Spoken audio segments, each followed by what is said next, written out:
আসসালামু আলাইকুম ওয়া রাহমাতুল্লাহি ওয়া বারাকাতুহু।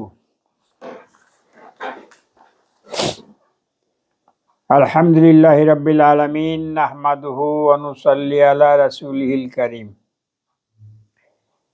আমি জিহাদের গুরুত্বের উপর আপনাদের সামনে কিছু আল কোরআনের আয়াত তুলে ধরার চেষ্টা করব। আপনারা আয়াতগুলো বিস্তারিত বিভিন্ন তাফসীর বইয়ে পাবেন, স্টাডি করার চেষ্টা করবেন। সূরা আল বাইয়িনার ৫ নম্বর আয়াতে আল্লাহ বলছেন, লোকদের শুধু এ হুকুমই দেওয়া হয়েছে যে তারা সকল দিক থেকে মুখ ফিরিয়ে একমাত্র আল্লাহর দ্বীনকে কায়েম করে একনিষ্ঠভাবে তারই ইবাদত করবে। সূরা বাইয়িনা ৫ নম্বর আয়াত, কুরআনের আয়াত। এক কথাই মেনে নিতে হবে। আপনি যদি নিজকে ইমানদার মনে করেন, মুসলমান মনে করেন, তাহলে কেন কিন্তু এর ভিতরে কিছু নাই, এক কথাই মেনে নিতে হবে।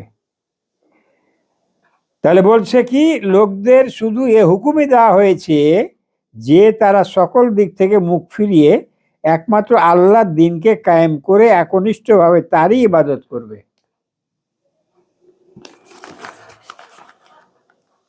সূরা আত-তাওবার ৩৩ নম্বর আয়াত, আল্লাহ বলছেন, তিনি তার রাসূলকে হেদায়েতের বিধান ও সত্য দ্বীন সহ প্রেরণ করেছেন এজন্য যে একে সমগ্র দ্বীনের উপর জয়ী করে দেবেন, যদিও শিরকবাদীগণ এটা মোটেই বরদাস্ত করে না। সূরা আত-তাওবা ৩৩।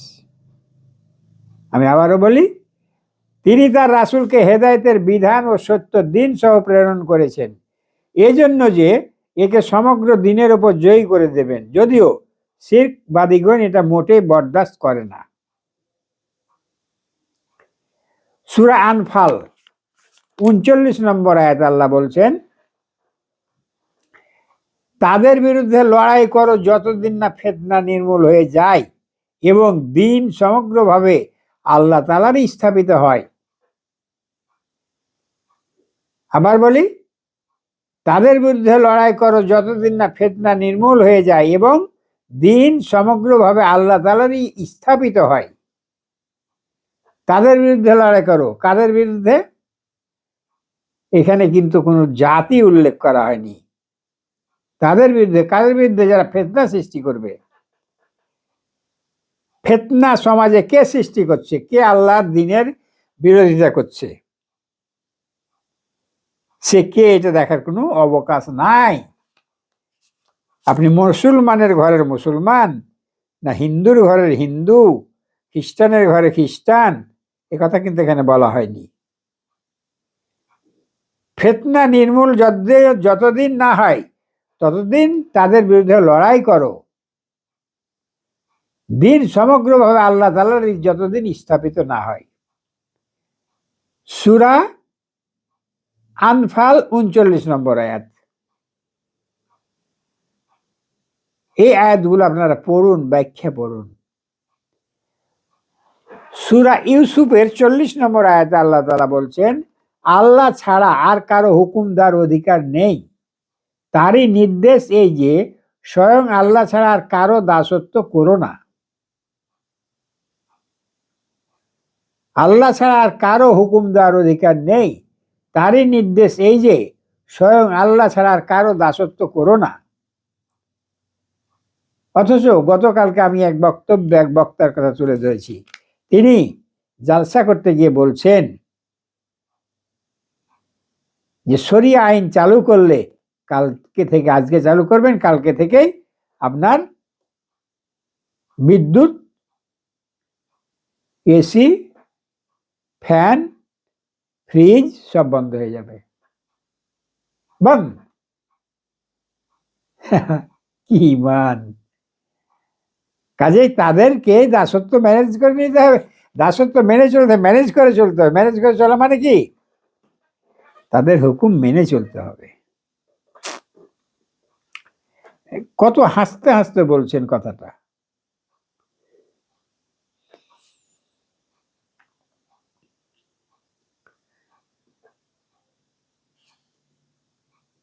সূরা আল কাহাফ 110 নম্বর আয়াত, যে ব্যক্তি নিজের রবের সাক্ষাৎ লাভ করতে ইচ্ছুক, সৎ কাজ করা এবং রবের ইবাদতের ব্যাপারে অপর কাউকে শরীক না করা তার একান্ত কর্তব্য। যে ব্যক্তি নিজের রবের সাক্ষাৎ লাভ করতে ইচ্ছুক, সৎ কাজ করা এবং রবের ইবাদতের ব্যাপারে অপর কাউকে শরীক না করা তার একান্তই কর্তব্য। আপনি কি রবের সাথে সাক্ষাৎ করতে চান? আপনি চাইলেও রবের সাথে সাক্ষাৎ হবে, না চাইলেও হবে কিয়ামতের দিন, যেদিন আল্লাহ কাহার রূপ ধারণ করবেন। তার সামনে আপনাকে দণ্ডায়মান হতেই হবে। তবু এখানে আল্লাহ এভাবে বলছে, যে ব্যক্তি নিজের রবের সাক্ষাৎ লাভ করতে ইচ্ছুক, সৎ কাজ করা এবং রবের ইবাদতের ব্যাপারে অপর কাউকে শরীক না করা তার একান্ত কর্তব্য। এই ইচ্ছুক কথাটার উপর অবশ্য একটা কথা নির্ভর করে, যে আল্লাহর সন্তুষ্টি লাভের উদ্দেশ্যে আল্লাহর সাথে সাক্ষাৎ লাভ করতে ইচ্ছুক, সৎ কাজ করা এবং রবের ইবাদতের ব্যাপারে অপর কাউকে শরীক না করা তার একান্তই কর্তব্য। সূরা আল কাহাফ 110 নম্বর আয়াত। সূরা আন-নিসা 60 থেকে 40 আয়াত। আল্লাহ বলছেন, যারা দাবি করে যে তোমার প্রতি এবং তোমার পূর্ববর্তী নবীদের প্রতি আল্লাহর তরফ থেকে যা নাজিল হয়েছে তার প্রতি তারা বিশ্বাস স্থাপন করেছে, তাদের এই বৈষম্য তুমি লক্ষ্য করনি যে তারা তাগুতের কাছে নিজেদের বিচার ফয়সালা চায়। যারা দাবি করে যে তোমার প্রতি এবং তোমার পূর্ববর্তী নবীদের প্রতি আল্লাহর তরফ থেকে যা নাজিল হয়েছে তার প্রতি তারা বিশ্বাস স্থাপন করেছে, তাদের এই বৈষম্য তুমি লক্ষ্য করনি যে তারা তাগুতের কাছে নিজেদের বিচার ফয়সালা চায়। এটা তুমি লক্ষ্য করনি। তারা বলছে আমরা সবকিছু মানি, নামাজ পড়ি, রোজা করি, কিন্তু বিচার চাই তাগুতের কাছে, তাগুতের আইনের মাধ্যমে। এই বৎসরই ইলেকশন উপলক্ষে এক বক্তা বলছেন যে বর্তমানে এখন কি আল্লাহর ওইসব আইন চালু করা সম্ভব? নাউজুবিল্লাহ। ইমান থাকবে না কোনো মুসলমানের কথা যদি বলে। হ্যাঁ, সম্ভব, অবশ্যই সম্ভব, এবং আমাকে চেষ্টা করে যেতে হবে। সম্ভব কি অসম্ভব সেই ফলাফলটা আল্লাহর উপরই ছেড়ে দিতে হবে, এবং আপনাকে আমাকে আপ্রাণ চেষ্টা করে যেতে হবে। সেই চেষ্টাটাই হলো জিহাদ। আল্লাহর বিধানে বিচার ফয়সালা করার নিয়তে আপনাকে চেষ্টা চালিয়ে যেতে হবে। হওয়া না হওয়া সেটা আল্লাহর ইচ্ছা। মৃত্যুর পর আল্লাহ আপনাকে প্রশ্ন করবে। এই প্রশ্ন করবে না যে তুমি কি জমিনে আমার দিন প্রতিষ্ঠা করে এসেছো, আমার আইন প্রতিষ্ঠা করে এসেছো মরার আগে, এই কথা বলবে না। বলবে তুমি কি আমার দিন প্রতিষ্ঠার চেষ্টা করেছিলে? চেষ্টা করেছিলে কিনা, সফল হওয়া না হওয়া সেটা আল্লাহর ইচ্ছা। আল্লাহ দেখবে আপনার চেষ্টা, প্রচেষ্টা। সেই চেষ্টা এবং প্রচেষ্টার নামই জিহাদ। সে চেষ্টাটা হতে পারে ভোটের মাধ্যমে, সে চেষ্টাটা হতে পারে কথার মাধ্যমে। আপনি যেটা ভালো মনে করছেন সেটা আপনার পাশের ভাইকে বললেন যে না ভাই এটা ভালো না, এটা ভালো, এটা করা উচিত না, এটা করা উচিত। একজন মুসলমান যখন ঈমান আনে তখন তার প্রথম কাজ হলো ভালো কাজের আদেশ দেওয়া, খারাপ কাজের নিষেধ করা। আদেশ কথাটা ব্যাপক অর্থে, আদেশ বলতে কিন্তু অর্ডার বলতে আমরা সরাসরি বলি, কিন্তু কথাটা এই অর্থে আদেশ বলতে আদেশের বিভিন্ন রূপ আছে। তাকে অনুরোধ করতে হবে, তাকে শব্দ করে বলতে হবে, কানে কানে বলতে হবে, গায়ে হাত দিয়ে বলতে হবে। বলার বিভিন্ন ভঙ্গিমা আছে। সময় উপযোগী হিসাবে তাকে কিভাবে বললে সে ভালোভাবে গ্রহণ করবে সেটাই বলা। তাহলে মুসলমান হিসাবে যখন আপনি নিজকে মুসলিম হিসাবে দাবি করবেন, আপনার প্রথম কাজ হবে ভালো কাজের আদেশ দেওয়া, ভালো কাজের পরামর্শ দেওয়া, খারাপ কাজে নিষেধ করা, ভালো কাজকে সমর্থন করা। আপনি একটা ভালো কাজ বুঝছেন যে আমি সবাইকে তো দেখলাম, এবার দাঁড়িপাল্লাতে ভোটটা দেওয়া দরকার। আপনি নিজে দিবেন, কিন্তু আপনি আশেপাশের ভাইকে বললেন না, নিজের বাড়ির আপনার স্ত্রীটাকেও হয়তো বললেন না। এটা মুসলমানের কর্তব্য না। আপনি যখন ভালো মনে করেছেন, আপনার স্ত্রীকে বলতে হবে, ছেলেকে বলতে হবে, মেয়েকে বলতে হবে, পড়োশিকে বলতে হবে যে ভাই আমার মনে হয় এটাই ভালো হবে, এটা আল্লাহ পছন্দ করেন। আমি এতদিন বুঝতে পারিনি, এখন বুঝছি যে না, আল্লাহকে সন্তুষ্ট করতে হবে ভাই, যেহেতু আমাদেরকে পরকালে যে প্রতিটা কাজের হিসাব দিতে হবে। কাকে ভোট দিলাম, মানে সমর্থন করলাম, তো এটা ভালো লোককে সমর্থন করলে ভাই ভালো কাজ করবে, আমরা তার নেকি পাবো। খারাপ কাজ করলে তার গুনার নেকি আমাদেরকে নিতে হবে। এইভাবে যখন আপনার পাড়া পড়োশি আশপাশের ভাইকে বুঝাবেন, তখন আপনার দায়িত্ব পালন হলো। আপনি নিজে বুঝলেন, চুপ করে থেকে গেলেন, এটা ইমানের দাবি না।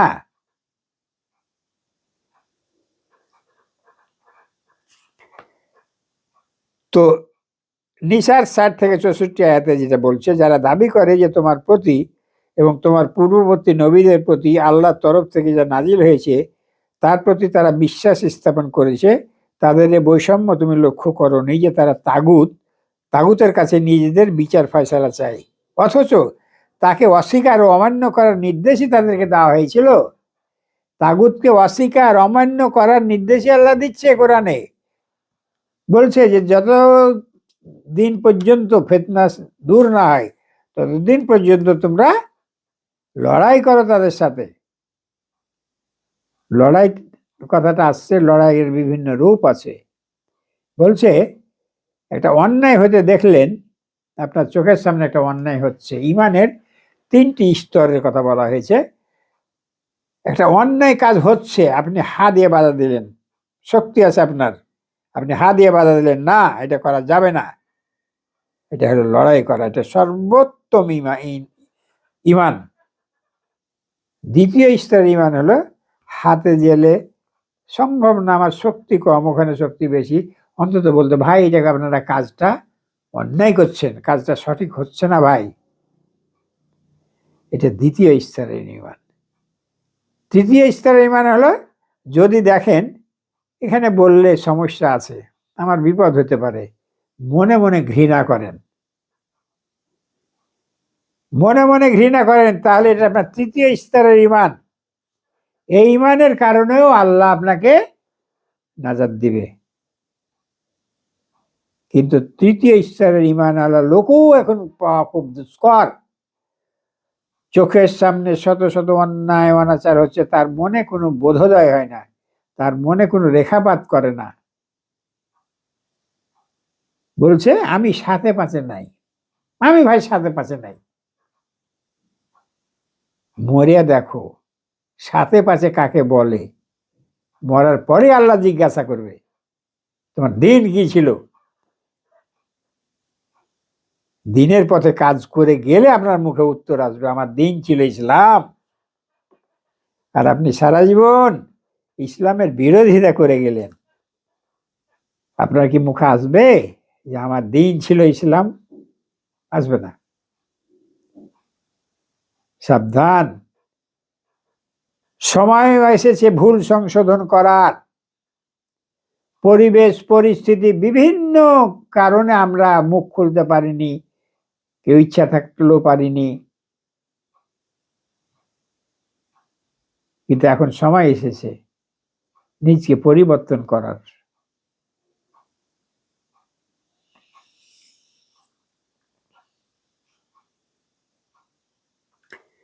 আমরা যে রাসূলই পাঠিয়েছি আল্লাহর অনুমতি ক্রমে তার অনুসরণ করার উদ্দেশ্যেই তাকে পাঠিয়েছি।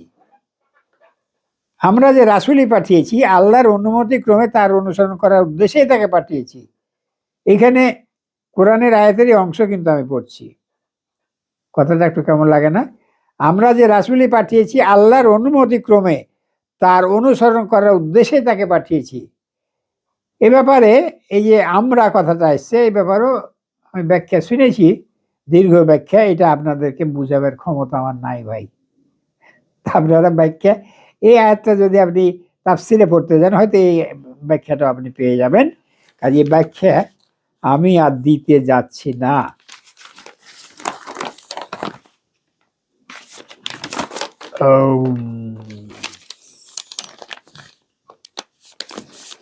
ইবাদাত, দিন ও শরীয়তের পূর্বোক্ত ব্যাখ্যার পরিপ্রেক্ষিতে কুরআনের এই আয়াতসমূহের মূল অর্থ ভাবধারা অনুধাবন করতে পাঠকদের আদৌ অসুবিধা হওয়ার কথা নয়। এই কথাগুলোর অর্থ বুঝতে অসুবিধা হওয়ার কথা নয়। ইসলামে জিহাদের এতদূর গুরুত্ব কেন তাও পূর্বোক্ত আলোচনায় সুস্পষ্ট হয়ে উঠেছে।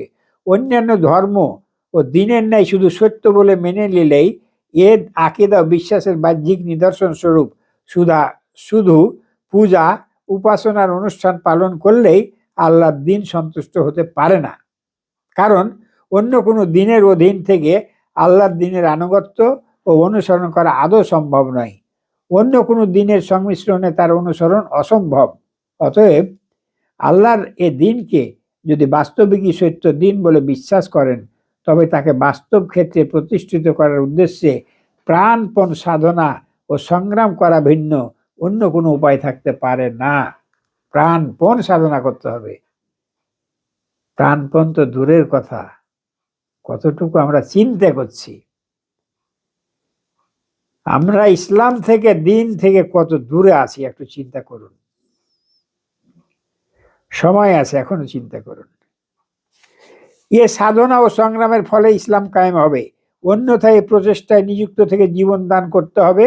বস্তুত একটি শাশ্বত মানদণ্ড, এতে আপনার ঈমান ও আকীদার সত্যতার যাচাই হতে পারে।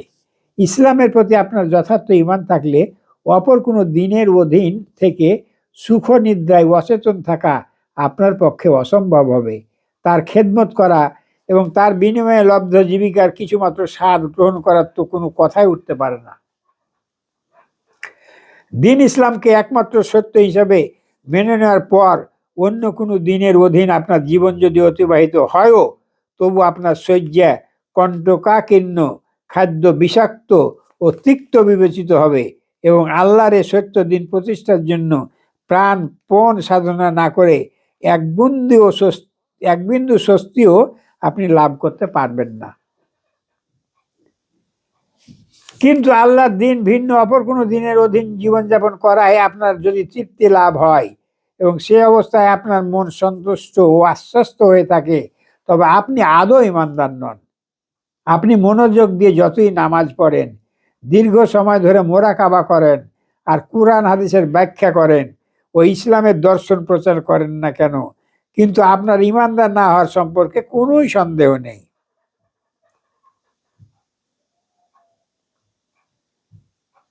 কুরআন হাদিসের ব্যাখ্যা করেন এবং ইসলামের দর্শন প্রচার করেন না কেন। কালকের বক্তব্যে আমি এই যে বক্তার উদ্দেশ্যে কথাটা বললাম, কথাটা দেখেন এখানে মিলেইছে। যতই ইসলাম দর্শন প্রচার করেন না কেন কিন্তু আপনার ঈমানদার না হওয়া সম্পর্কে কোনো সন্দেহ নেই। দিন ইসলাম বিশ্বাস করে অন্য কোনো দিনের প্রতি যে সন্তুষ্ট থাকবে তার সম্পর্কে এটাই চূড়ান্ত কথা। কিন্তু যেসব মুনাফিক অন্যান্য দিনের নিষ্ঠাপূর্ণ খেদমত করে কিংবা অন্য কোনো দিন প্রতিষ্ঠার জন্য সাধনা ও চেষ্টা করে তাদের সম্পর্কে কি বা বলা যায়? মৃত্যু দূরে নয়, যখন তা উপস্থিত হবে তখন তাদের বৈষয়িক জীবনের আমলনামা স্বয়ং আল্লাহ তাদের সামনে উপস্থিত করবেন।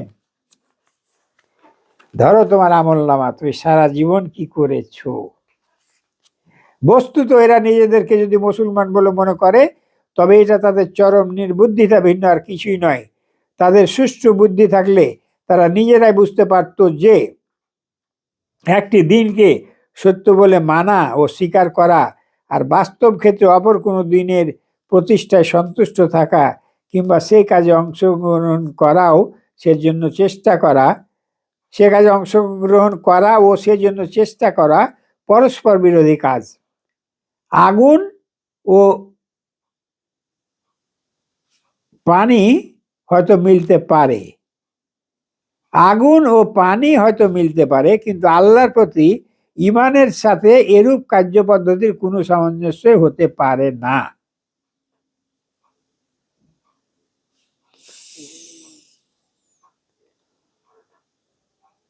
দীর্ঘ টাইম নিয়ে নিয়েছি, আজকে আর আমার এই পড়া দীর্ঘায়িত করব না।